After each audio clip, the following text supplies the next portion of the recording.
ಹಳೆ ಮೈಸೂರು ಭಾಗದಲ್ಲಿ ಒಕ್ಕಲಿಗ ಮತಗಳೇ ನಿರ್ಣಾಯಕವಾಗಿರುತ್ತೆ. ಮಂಡ್ಯ, ಮೈಸೂರು, ಬೆಂಗಳೂರು ಉತ್ತರ, ಬೆಂಗಳೂರು ಗ್ರಾಮಾಂತರ, ಹಾಸನ ಸೇರಿದ ಹಾಗೆ ಹಲವು ಕಡೆಗಳಲ್ಲಿ ಒಕ್ಕಲಿಗ ಮತಗಳು ನಿರ್ಣಾಯಕ ಆಗಿದೆ. ಹಾಗಾಗಿನೇ ಈಗ ದೋಸ್ತಿ ನಾಯಕರು ಒಕ್ಕಲಿಗ ಅಸ್ತ್ರವನ್ನ ಪ್ರಯೋಗ ಮಾಡೋದಕ್ಕೆ ತಂತ್ರವನ್ನ ಹಿಡಿತಾ ಇದ್ದಾರೆ. ಒಕ್ಕಲಿಗ ಮತ ಕಾಂಗ್ರೆಸ್ಗೆ ಹೋಗದಂತೆ ಒಗ್ಗಟ್ಟಿನ ಜಪವನ್ನ ಜಪಿಸ್ತಾ ಇದ್ದಾರೆ. ವಿಧಾನಸಭೆ ಎಲೆಕ್ಷನ್ನಲ್ಲಿ ಡಿ.ಕೆ. ಶಿವಕುಮಾರ್ ಪರವಾಗಿ ನಿಂತಿದ್ದಂತಹ ಒಕ್ಕಲಿಗ ಸಮುದಾಯ ಹಾಗಾಗಿ ಮಠಕ್ಕೆ ಬಂದು ದೋಸ್ತಿ ಪಡೆಯಿಂದ ಒಗ್ಗಟ್ಟಿನ ಸಂದೇಶ ಕೊಡಬೇಕು ಅನ್ನುವಂತಹ ನಿಟ್ಟಿನಲ್ಲಿಯೇ ಕಾರ್ಯತಂತ್ರಗಳ ಆಗಿದೆ. ಒಕ್ಕಲಿಗ ಮತಗಳು ಕೆಲವೊಂದಿಷ್ಟು ಕಡೆಗಳಲ್ಲಿ ಬಹಳ ನಿರ್ಣಾಯಕ ಆಗಿರುತ್ತೆ. ಹಾಗಾಗಿ ಇದರ ಲಾಭವನ್ನ ಪಡೆದುಕೊಳ್ಬೇಕು ಅಂತ ದೋಸ್ತಿ ನಾಯಕರು ಮುಂದಾಗಿದ್ದಾರೆ. ನಾವು ನೇರ ಪ್ರಸಾರದ ದೃಶ್ಯವನ್ನ ನೋಡ್ತಾ ಇದ್ದೀವಿ. ಆದಿಚುಂಚನಗಿರಿ ಮಠಕ್ಕೆ ಮಾಜಿ ಸಿಎಂ ಎಚ್.ಡಿ. ಕುಮಾರಸ್ವಾಮಿ ಅವರು ಬಂದಿದ್ದಾರೆ. ಕೇವಲ ಕುಮಾರಸ್ವಾಮಿ ಮಾತ್ರ ಅಲ್ಲ, ದೋಸ್ತಿಯ ಅನೇಕ ನಾಯಕರುಗಳನ್ನು ದೃಶ್ಯದಲ್ಲಿ ನೋಡಬಹುದು. ಅಶ್ವತ್ಥ ನಾರಾಯಣ ಅವರಿದ್ದಾರೆ, ಜೊತೆಗೆ ಸೋಮಣ್ಣ ಅವರಿದ್ದಾರೆ. ಬೆಂಗಳೂರು ಗ್ರಾಮಾಂತರದ ಬಿಜೆಪಿ ಅಭ್ಯರ್ಥಿಯಾದಂತಹ ಡಾಕ್ಟರ್ ಮಂಜುನಾಥ್ ಅವರಿದ್ದಾರೆ. ಬಿಜೆಪಿ ಅನೇಕ ಮುಖಂಡರು, ತೇಜಸ್ವಿ ಸೂರ್ಯ ಅವರನ್ನು ಕೂಡ ದೃಶ್ಯದಲ್ಲಿ ನಾವು ಕಾಣ್ತಾ ಇದ್ದೀವಿ. ಸೋಮಣ್ಣ ಇದ್ದಾರೆ, ಕುಮಾರಸ್ವಾಮಿ, ತೇಜಸ್ವಿ ಸೂರ್ಯ, ಅಶ್ವತ್ಥ ನಾರಾಯಣ, ಗೋಪಾಲಯ್ಯ, ನಿಖಿಲ್ ಕುಮಾರಸ್ವಾಮಿ, ಜಗ್ಗೇಶ್ ಅವ್ರನ್ನ ಕೂಡ ದೃಶ್ಯದಲ್ಲಿ ನೋಡ್ಬೋದು. ಒಕ್ಕಲಿಗ ನಾಯಕರು ಈಗ ಆದಿಚುಂಚನಗಿರಿ ಮಠಕ್ಕೆ ಬಂದಿದ್ದಾರೆ. ನೇರ ಪ್ರಸಾರದ ದೃಶ್ಯದಲ್ಲಿ ನೀವು ನೋಡ್ತಾ ಇದ್ದೀರಿ. ಶ್ರೀಗಳು ನಾಯಕರನ್ನ ಹಾರ ಹಾಕೋದರ ಮೂಲಕ ಸ್ವಾಗತಿಸ್ತಾ ಇದ್ದಾರೆ.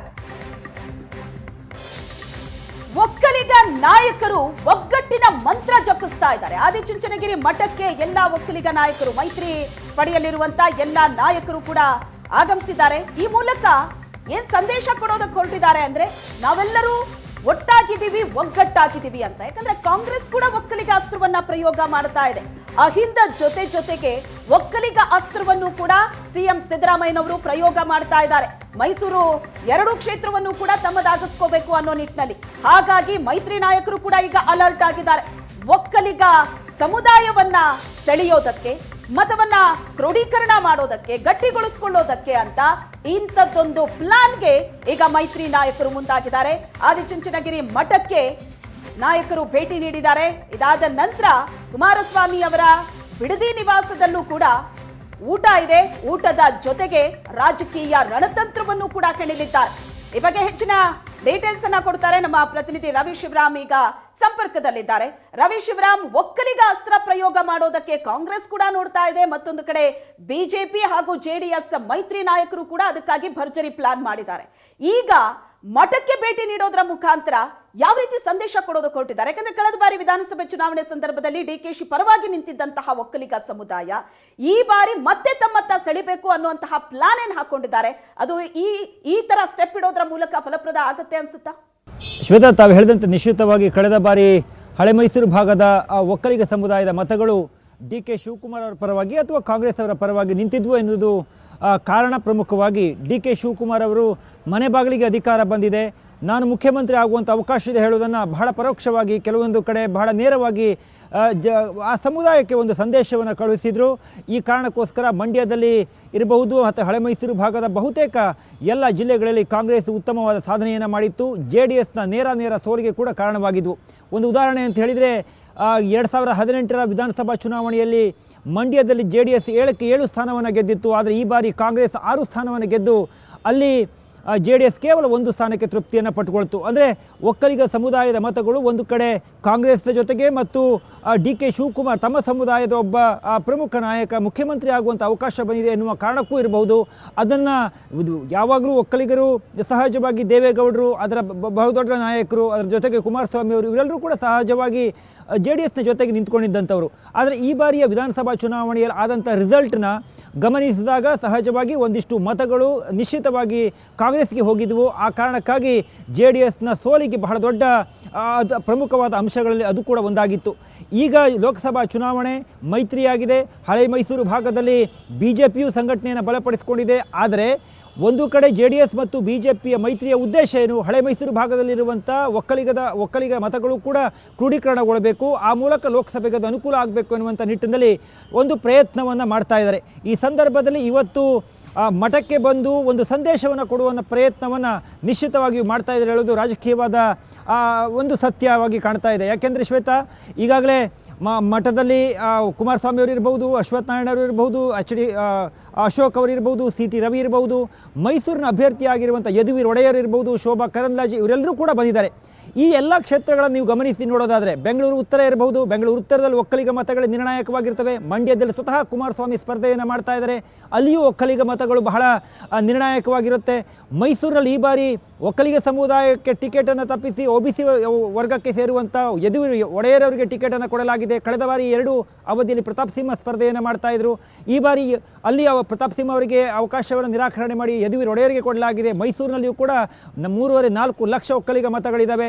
ಅದೇ ರೀತಿ ನೀವು ಬೆಂಗಳೂರು ಗ್ರಾಮಾಂತರಕ್ಕೆ ಬಂದಾಗ ಬೆಂಗಳೂರು ಗ್ರಾಮಾಂತರದಲ್ಲಿ DK ಶಿವಕುಮಾರ್ ಅವರ ಸಹೋದರ DK ಸುರೇಶ್ ಅವರ ವಿರುದ್ಧ ಡಾಕ್ಟರ್ ಮಂಜುನಾಥ್ ಅವರನ್ನು ಕಣಕ್ಕಿಳಿಸಲಾಗಿದೆ. ಅಲ್ಲಿಯೂ ಕೂಡ ಒಕ್ಕಲಿಗ ಮತಗಳು ನಿರ್ಣಾಯಕವಾದ ಪಾತ್ರವನ್ನು ವಹಿಸ್ತವೆ. ಹೀಗಾಗಿ ಎಲ್ಲಿ ಚುನಾವಣೆಗೆ ಈ ಮೈತ್ರಿ ಆಗಿದ್ದೇ DK ಬ್ರದರ್ಸ್ನ ಕಟ್ಟಿ ಹಾಕೋದಿಕ್ಕೆ. ಸೊ ಈಗ ಒಕ್ಕಲಿಗರ ಅಸ್ತ್ರ ಪ್ರಯೋಗ ಇದು ಮುಂದುವರಿದ ಭಾಗ ಅಷ್ಟೇ. ಸೊ ಈಗ ಮೈತ್ರಿ ನಾಯಕರ ಈ ಒಂದು ನಡೆ ಏನಿದೆ, ಈ ಹೆಜ್ಜೆ ಏನಿದೆ, ಸೊ ಇದು DK ಬ್ರದರ್ಸ್ಗೆ ಟೆನ್ಷನ್ ಅಂತರೂ ಖಂಡಿತವಾಗ್ಲೂ ತಂದು ಕೊಡುತ್ತಾ? ನಿಶ್ಚಿತವಾಗಿ ಟೆನ್ಷನ್ ಹೇಳೋದಕ್ಕಿಂತ ಮಿಗಿಲಾಗಿ ಒಂದು ಸಮುದಾಯವನ್ನು ಕ್ರೋಢೀಕರಿಸುವಂಥ ಪ್ರಯತ್ನವನ್ನು ಮೈತ್ರಿಯ ನಾಯಕರುಗಳು ಮಾಡ್ತಾ ಇದ್ದಾರೆ. ಆರಂಭದಲ್ಲಿ ಹೇಳಿದಂತೆ DK ಶಿವಕುಮಾರ್ ಅವರಿಗೆ ದೇವೇಗೌಡರ ಬಳಿಕ ಅಥವಾ ಕುಮಾರಸ್ವಾಮಿ ಅವರ ಮುಖ್ಯಮಂತ್ರಿ ಆದ ನಂತರದಲ್ಲಿ ಕಾಂಗ್ರೆಸ್ನಲ್ಲಿ ಒಬ್ಬ ಪ್ರಮುಖ ಒಕ್ಕಲಿಗ ನಾಯಕ ಅಂತ ಗುರುತಿಸಿಕೊಳ್ಳುವಂಥ ಅವಕಾಶಗಳು ಭಾಳ ಹೆಚ್ಚಾಗಿ ಕಾಣ್ತಾ ಇದ್ವು ಮತ್ತು ಅದನ್ನು ಸರಿಯಾಗಿ ಅವರು ಸದುಪಯೋಗವನ್ನು ಕೂಡ ಮಾಡಿಕೊಂಡ್ರು. ವಿಧಾನಸಭಾ ಚುನಾವಣೆಯ ಸಂದರ್ಭದಲ್ಲಿ SM ಕೃಷ್ಣ ಅವರ ಬಳಿಕ ನಂತರದ ಸ್ಥಾನ ಅಥವಾ ಒಂದು ಅವಕಾಶ ತಮಗೆ ಬರುತ್ತೆ, ತನ್ನ ಮನೆ ಬಾಗಿಲಿಗೆ ಬಂದಿದೆ ಹೇಳುವಂಥ ಹೇಳಿಕೆಗಳನ್ನು ಕೊಡುವುದಿರಬಹುದು. ಆ ಸಂದೇಶವನ್ನು ತನ್ನ ಸಮುದಾಯಕ್ಕೆ ತಲುಪಿಸುವಲ್ಲಿ ನಿಶ್ಚಿತವಾಗಿ DK ಶಿವಕುಮಾರ್ ಯಶಸ್ವಿ ಆಗಿದ್ದರು. ಆ ಒಂದು ಯಶಸ್ಸಿನ ಹಿನ್ನೆಲೆಯಲ್ಲಿ ಹಳೆ ಮೈಸೂರು ಭಾಗದಲ್ಲಿ ಬಹುತೇಕ ಈ ಬಾರಿ ಕಾಂಗ್ರೆಸ್ ಬಹುದೊಡ್ಡ ಸಾಧನೆಯನ್ನು ಮಾಡಿತ್ತು, JDS ಸೋಲನ್ನು ಕಾಣಬೇಕಾಯಿತು.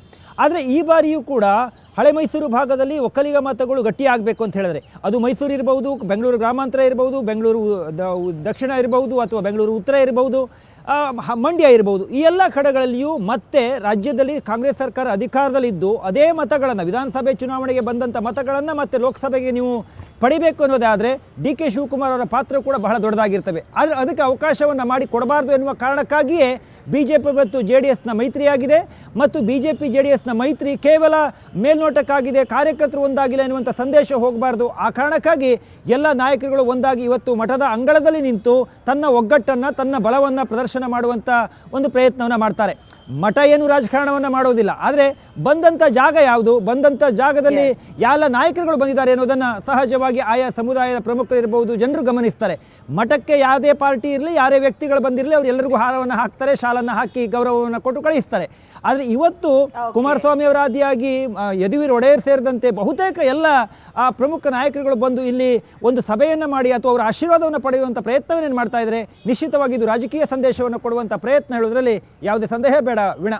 S, thank you Ravi Shivaram ನಿಮ್ಮೆಲ್ಲ ಡೀಟೇಲ್ಸ್ಗೆ. ಅದೇ ನಾವು ಹೇಳ್ತಾ ಇದ್ವಿ ಅಸ್ತ್ರಕ್ಕೆ ಪ್ರತ್ಯಸ್ತ್ರ ಅಂತ. ಒಂದು ಕಡೆ ಕಾಂಗ್ರೆಸ್ ಕೂಡ ಒಕ್ಕಲಿಗ ಮತವನ್ನ ಗಟ್ಟಿಗೊಳಿಸಿಕೊಳ್ಳೋದಕ್ಕೆ ಪ್ರಯತ್ನ ಪಡ್ತಾ ಇದ್ದಾರೆ, ಈ ಕಡೆ ಮೈತ್ರಿ ನಾಯಕರು ಕೂಡ ಒಗ್ಗಟ್ಟಿನ ಮಂತ್ರ ಜಪಿಸ್ತಾ ಇದ್ದಾರೆ. ಇದು ಯಾವ ರೀತಿ ಸಂದೇಶವನ್ನ ಕೊಡುತ್ತೆ, ಫಲಪ್ರದ ಆಗತ್ತಾ, ಸಕ್ಸಸ್ ಆಗತ್ತಾ, ಇದು ಚುನಾವಣೆ ನಂತರ ರಿಸಲ್ಟ್ ಬಂದ ಮೇಲೇನೆ ಗೊತ್ತಾಗತ್ತೆ.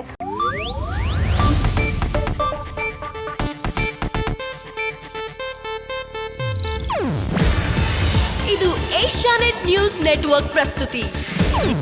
ನೀವು ನೋಡ್ತಿದ್ದೀರಾ ಏಷ್ಯಾನೆಟ್ ಸುವರ್ಣ ನ್ಯೂಸ್.